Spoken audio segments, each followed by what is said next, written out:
the Deputy Director and Head of Clinical Unit Center for Neurodevelopmental Disorders, Karolinska Institute, a Director, Doctorate in Medical Science. He is a certified psychologist and neuropsychologist, a researcher in neuropsychology, clinical psychology, and psychiatry with a special interest in neurodevelopmental disorders, specifically autism. With a special interest in emotion recognition and social cognition, he has 30+ research publications to his name. In 2018 alone, he published 6 papers.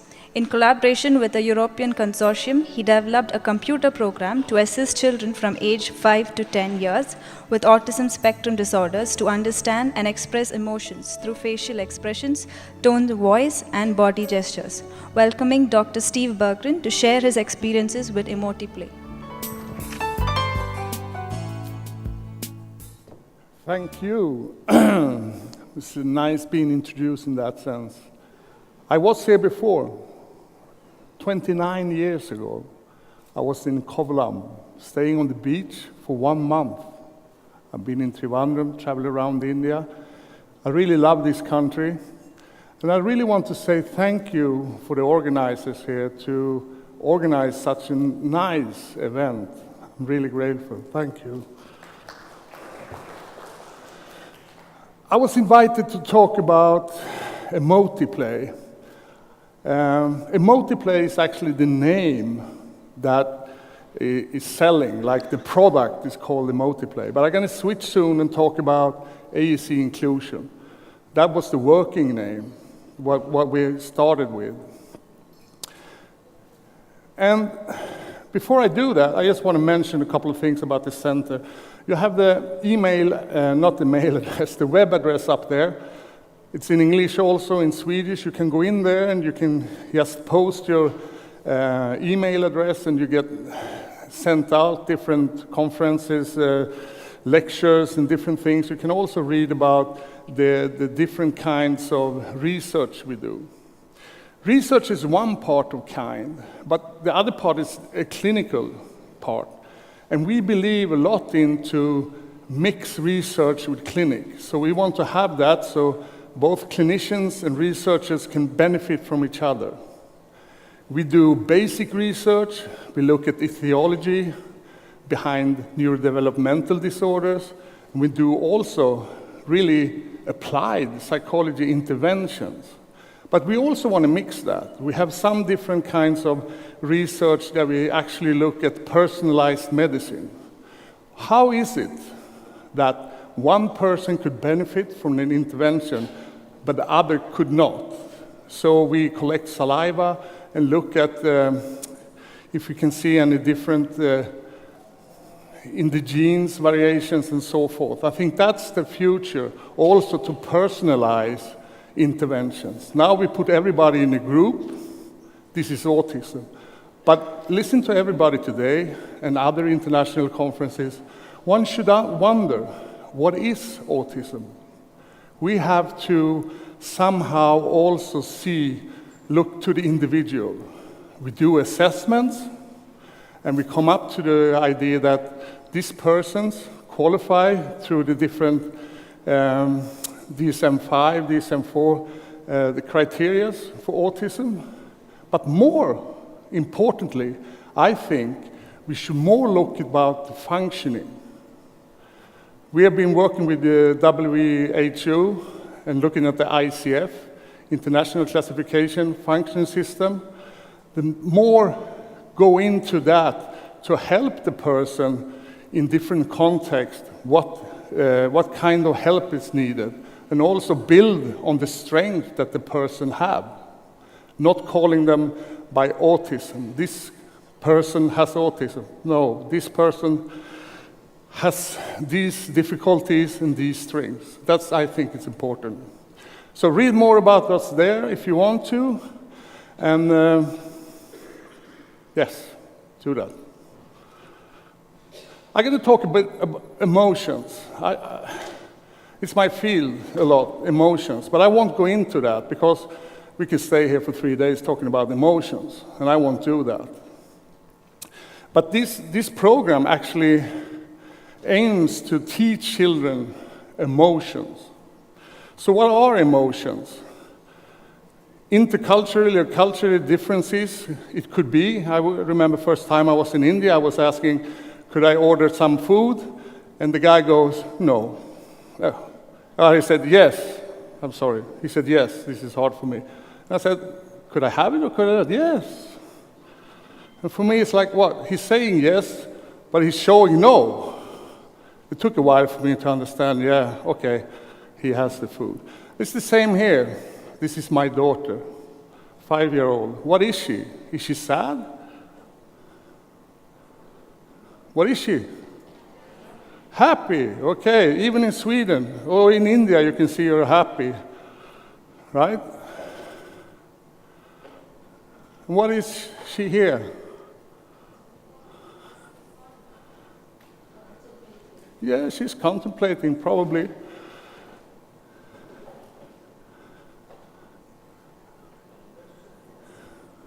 This is a little bit harder, I think. She's a bit, proudish. Look at my mustache. And I told her I'm going to show these pictures, and she said, why? I'm going to show them how you look when you're happy and all that. Yeah, do that. But tell them I washed off the mustache later. I don't walk around with that. So we know, clinically we know, there's a lot of problems when it comes to emotion processing. The phenotype is a lot of times with this group of people with autism has problems reading facial expressions or listening to the voice, understanding what we are saying, or even take from the body language. And even harder it could be in these complex emotions, situations with more people involved, then you have to keep on track on different things. And this is also on the individual level. You can meet children, adults, they're good at this. And you can be meeting persons like me. My wife says, you can never understand emotional facial expression. You should see when I'm angry. Oh, you should say it. You should tell me. It's easier. So, it's a difference. The literature now showing that there are difficulties in recognizing emotions for people on the spectrum. But there are also literature showing there are not. But me working clinically, I can see this a lot of times, especially in school. When they stay home from school, they don't want to go back because they're really hard for them to be in this environment where you cannot interpret the people around you. So this is the basis for it. And this project was a European cooperation with Simon Baron Cohen's group in Cambridge, Ofer Golan in Israel. And we had some technical partners in Germany, and we had technical partners in Italy.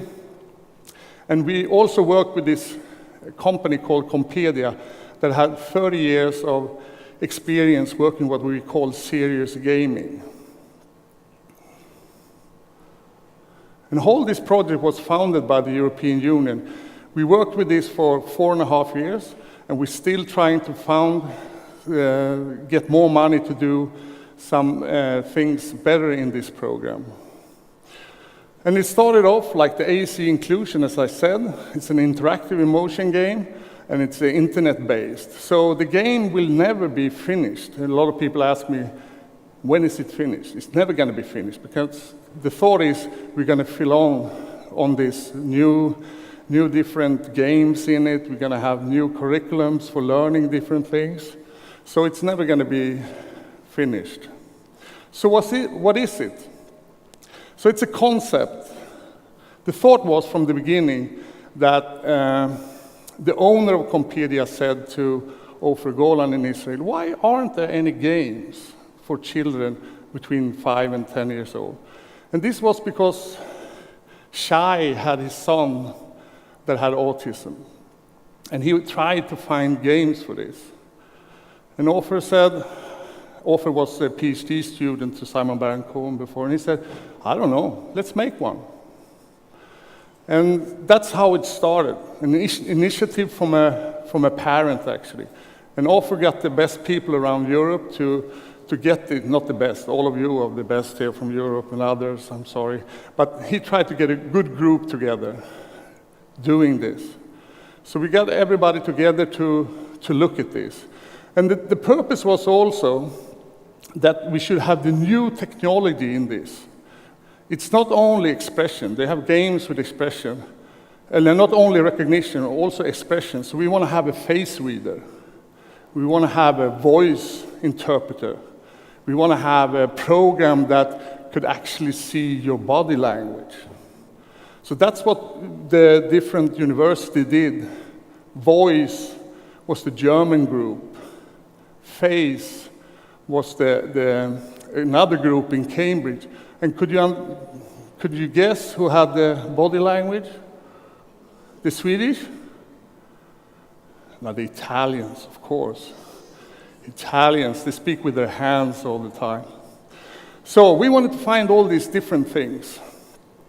And we thought also that this system should also generate feedback for the professionals or the parents, depending on where you use this game. So you can follow the progress within the program. But also this with emotions again. How do we know what emotions we should put into a game? The thing we did, we had this group, we were sitting together and we picked out 27 different emotions. And now I can go into that and we can start debating what are emotions, but I won't do that. Well, we had 27 different ones. So we said, okay, let's do like this. We are sending out a survey to 716 typical anybody to see what they think, which of these 27 emotions are easy, they are hard, important, not important. And we did the same to 88 parents that had children in this age group with a diagnosis in autism. And we also asked clinicians working in this group. And we were really stunned because if you see these results, there were no differences between these three groups. That they looked at the different emotions, like the most important and easy ones is like sad, afraid, angry, happy. The most difficult one and not so important was sneaky. And it was really funny because it was the Israelis who wanted sneaky. For them it was a positive emotion. And in Sweden we said, we can't have sneaky, that's not really positive, is it? But we can go into that. But so we picked away the ones we didn't want to have. So we kept 19 relevant emotions to put into this program. And also to be sure that people could understand the different kinds of emotion in here. As you remember, I said it was voice, body, complex emotions. We wanted to know, actually, that everybody understood that. So we validated this material. We went to Cambridge to shoot films for 2 weeks with the actors doing the different scenes. That's accompanied by cartoons within this game. I will show you this soon. And then we validated it by sending it out to, I think it's over 700 in 3 countries, in England, in Sweden, and in Israel, to see whether they can hear, see, or listen. And it's really difficult. You know, when you look at somebody that expressing an emotion, you look at the whole body, right? It's really hard to interpret just the voice or just the face. But that's what they had to do when they did this. So, as I said, everything evolves around this professor. It could be my boss, Sven Bolte, the professor at my place. He says it's not him, but I don't know. Looks a bit like him, anyway. And this is a clip that I just want to show you from the program. Can you raise the volume? You have to read on lips.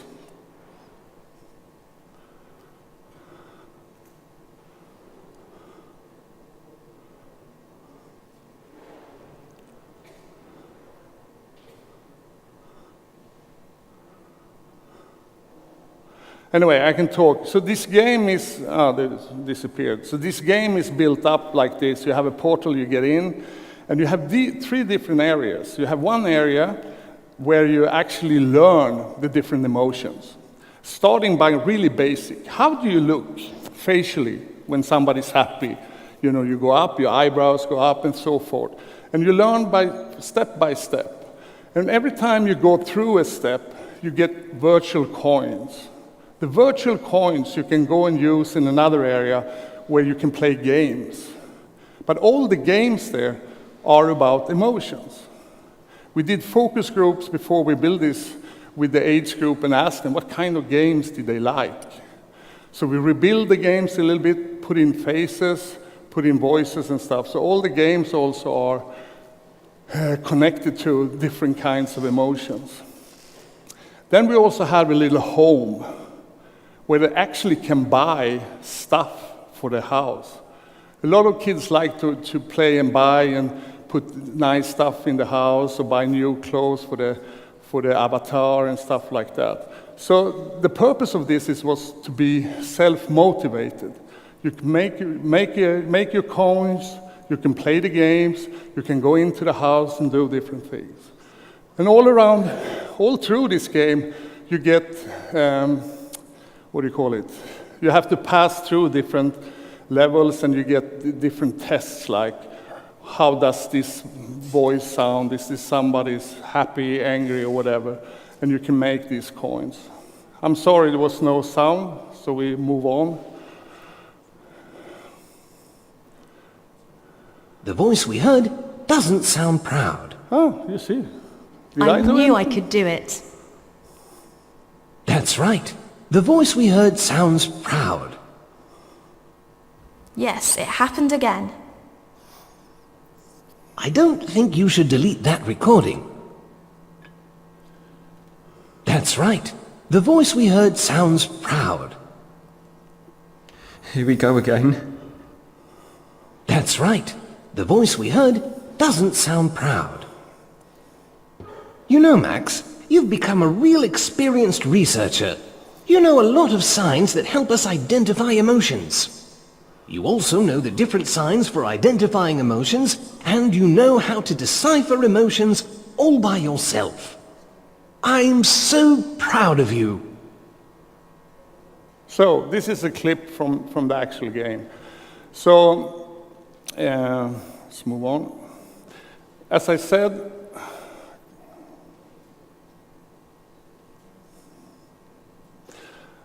this is the face reader anyhow. So we're training the program actually to see from the different muscles in the face how you look when you're angry, happy, and so you can see that in valence and arousal. The good part with this is not that it doesn't look like this. You can actually select your own cartoon. Your favorite cartoon to see instead of yourself, if you want to, how somebody looks when he's happy, sad, or whatever. And also you get this curriculum where you also should try, okay, can you look happy? Can you look sad? And so forth. The same thing is with the voice analyzer.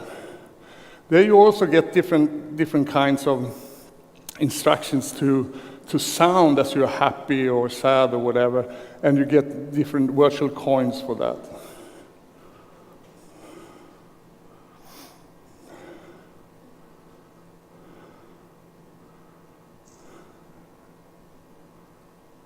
It doesn't want to move until it's finished, right? And also the body language. The body language is connected to the computer with the Kinect. So you can do all these different kinds of body movement, and you get also the virtual coins for this when you make these things as instructed. And also it's really important, as I said before, emotions are not just face, voice, or it's all together. So we build this game, it's like a multimodal game, where you also have to use all the different kinds, the face, the voice, and also the body language to move a car around this course. So does it work? On purpose, I didn't want to talk about the research behind this. I just want to show the game for these 30 minutes. But if you want to read about it, we published papers around it. And we did an RCT in 3 different countries. And it showed that the kids were better on recognizing and express emotions. We showed so clearly that. We also did some other tests around this. The intercultural, the cultural differences, because it's England, Sweden, and Israel, doesn't sound so different, but we thought it's going to be differences in the different countries, but it was the same. There were no cultural differences. There also, you can read there. And you also can take care of if you want to have the stimulus, we have that in the database. So if you want to build your own program, you don't have to shoot all these things again. You can just log into our website and pick down the face, voice material you want at our homepage. So, does emotion recognition training work? There are some studies that shows, this one by Sven and some other colleagues in Germany, that the plasticity in the brain also makes other different areas be more active when you use different kinds of games. But what challenges are there? And this is something the other speakers who went into also. It's like we looked at the generalizability across different settings. So one thing is you actually get better on recognizing emotion, but can you use that knowledge in a context? And me and some colleagues went through all what was written about emotion recognition training, and we couldn't find any, not ours either, that showed any generalizability. So, should we use this then when it's no generalizability? Yes, I think so, but we have to do a couple of things. And that's, I think, is going to be really, really important. It's to manualize a curriculum on the side that can be used by the parents or the professionality or the teachers, that you actually can train the things you learn in the program, outside the program, in a context, that also give it more realistic proportions when you do that. And it has to be more studies on different populations. We did RCT, I said, but it was 60 waiting lists, 60 kids with an autism spectrum diagnosis. But it has to be done larger studies, I think. And something that's really important, I think, it's different in different countries, but in Sweden we have, when you get your diagnosis, earliest is around 3 in Sweden, you get the diagnosis. You can get intensive training for between 3 and 5 or something like that. Most of the times they come in by 4 and they get between 4 and 5. Then it's nothing in Sweden. What kind of interventions do you get? Hardly any. So we think building this also like early interventions, and you can have training emotions, you can build on social skills training, and also on transition, where you actually transit from being a youth until being an adult. What does that mean? So you have the whole span through your life. And as Hilda and others talk about, we need to train different things also as an adult, which is really important.